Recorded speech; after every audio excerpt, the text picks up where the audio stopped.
Alright guys, welcome back. So a lot of people haven't been talking about this, but is Helium done? Because they mentioned that the recent proposal, HIP-70, is going to try to move Helium to Solana. What is happening here? Helium is quitting on their own blockchain to move to Solana. Why? We're gonna explore the reasons why in this video so that when you vote for the proposal, you can be educated on how to vote. Is this a good or bad thing? That's what we'll talk about in this video. But before we get to that, make sure to smash that like and subscribe button so other Helium or HNT token holders can be more aware of the pros and cons of moving to Solana. Once we got that done, let's jump right on in. But before we get into the proposal, I gotta mention that HNT, Helium, is not a small network. Its first network focused on providing connectivity to Internet of Things IoT devices like sensors and trackers, and it now has over 940,000 users running some sort of HNT Helium miner or acting as a node operator according to Helium's own stats. And running those miners allow them to share their internet service in exchange for reward tokens, which is like the HNT token. More recently, Helium also launched their 5G network, which targets things like smartphones and laptops, and it has over more than 3,000 node operators so far. In June, the network's backers also introduced a plan, a network of networks plan, that launches individual tokens for each individual protocol, which allows other connectivity protocols to easier integrate into Helium's incentive model. So with that said, let's get to the meat and potatoes of today's video. HIP-70, Helium core team proposes to migrate to Solana. This is from the Helium Foundation themselves, so it's not biased in any way. So the core developer team proposes moving proof of coverage, POC, and data transfer accounting to oracles, which simplifies the system architecture and allows for the selection of a more scalable L1. Specifically Solana, such a move would bring significant economies of scale through the vast range of composable Solana developer tools, features, and applications. So if you don't know what oracles are, you're in luck, because I made this video on Chainlink, which is basically an oracle project. So what oracles are, they're entities that connect the blockchain to external systems and external services. This enables smart contracts to execute what's in the smart contract based on input and output from external systems and devices. So if you've ever watched The Matrix, remember, Matrix is another world on itself. If we think of the Matrix as the world and the real world is where they were fighting robots and these octopuses that were mechanicalized, then the only way that they can get into the Matrix is to get plugged in, right? So you can really think of that plug as an oracle, taking Neo in the real world, for example, into the Matrix. So to inform and educate the community, Foundation would host a town hall with core developers, followed by the monthly community call and a community AMA on Twitter Spaces, but I think this video kind of will explain it. But a community-wide vote will follow on September 12th, and it will close on September 18th. So this is a very big thing. Make sure to cast your votes, guys. So this is kind of like the TLDR of the TLDR. So 1, 2, 3, I know all of these are pretty important, but I really highlighted the proposed migration from Helium's L1 chain to Solana's highly scalable and fast blockchain. This would allow Helium ecosystem to achieve higher uptimes, greater composability, which is interactivity with other crypto projects, and a faster user experience while maintaining the security and low cost of using the Helium network. This, I think, is really the most important. And also, after the move to Solana L1, 6.85% of the HNT emissions will return to the miner pool, benefiting hotspot owners in all sub-DAOs. So if I'm understanding this right, when they move to Solana, if you own a Helium miner, you're gonna get a pay raise. That's what's gonna happen. So I think that's pretty good because I own like 3 Helium miners. So according to the Helium blog, what's happening is every day more people are connecting their devices and their sensors to the internet via the Helium network because it's more affordable. Whether it's monitoring the temperature of community pantries or improving agricultural sustainability through drones. So in order to scale the network, core developers and members of the community have spent countless hours keeping up with unprecedented growth with a focus on 2 critical areas: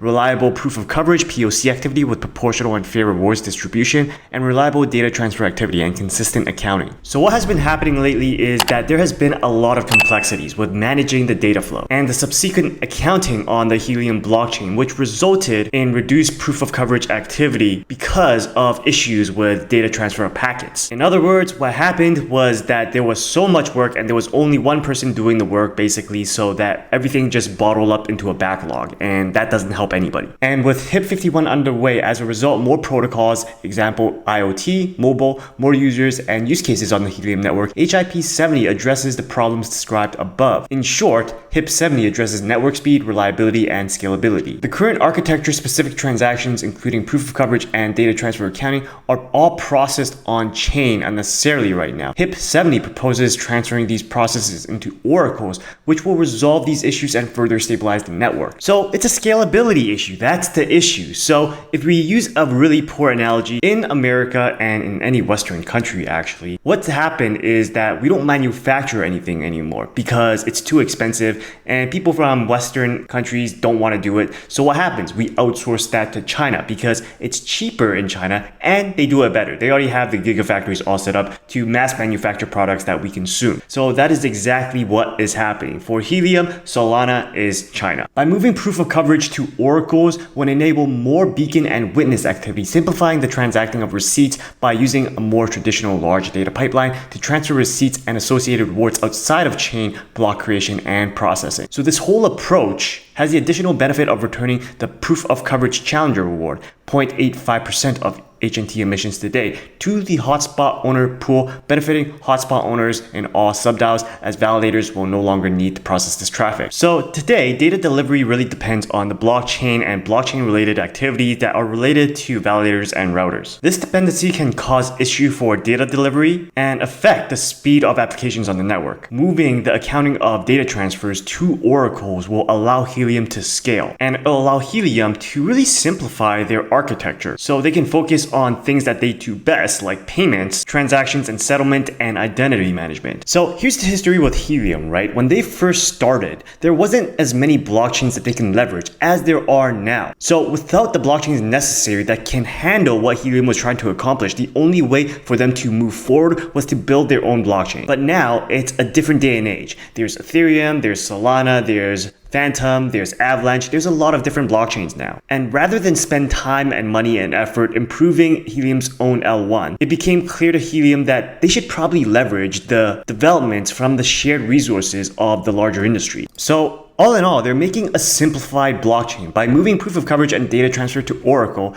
means the Helium blockchain only has to focus on payments, peer-to-peer, and rewards, and identities, accounts, hotspots, routers, etc. In this form, the blockchain is open to moving to a more scalable architecture, one that handles payments and identities with the speed, cost, and governance primitives that support and scale the Helium network requires. So the Helium community really stands to gain a lot by moving to Solana because there are thousands of developers already developing on Solana because of the speed and the cheap transactions, the real world NFT applications that there are as lending and borrowing DeFi that's happening in Solana right now, the Solana Sega mobile phone, which makes it easy to develop Solana related apps on mobile phone. That's the first of its kind, guys. And what's more, because you're developing on Solana, because Helium will be integrated with Solana, wouldn't it make sense that these developers will now leverage Solana as well for their own applications? That will accelerate the adoption of Helium, not to mention that it will probably drive up the price of HNT tokens because more applications using HNT, using Helium, which means that there's going to be a demand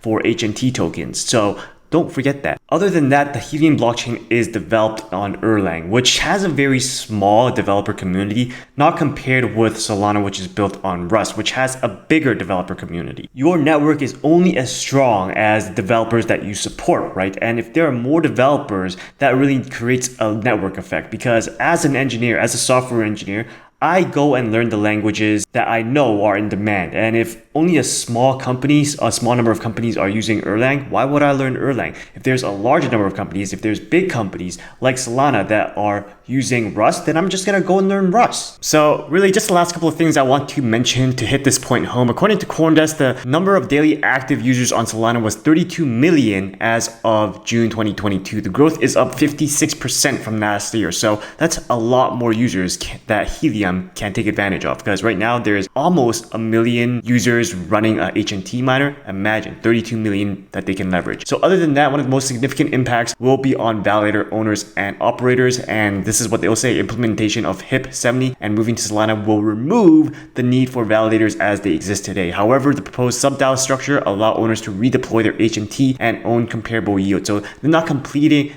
getting rid of the validators. The validators has another option, but validators won't exist after moving to Solana. So guys, here's my opinion on this whole thing. I swear when I first saw the headline for this article, I was like, WTF. I just got 3 miners and Helium is gonna go bust. But after reading HIP 70 and understanding everything that they've laid out, I really thought that this is a business decision. They need to scale. And this is a very good decision because it cuts down costs and gives them leverage to millions more of potential customers. So I really think that this is a really good idea. So when I'm voting, I'm gonna vote yes to moving to HIP 70 to moving to Solana. So that's my opinion on this whole thing. If you have a conflicting opinion or if you have any sort of opinion on this whatsoever, let me know in the comments below. Share this with another HNT holder if you know any. Other than that, guys, if you enjoyed this video, if you like what I presented, please be sure to smash that like and subscribe button. Check out our other videos on cryptocurrencies and passive income. And remember, guys, continue working, continue building, continue inspiring. I'll see you next time.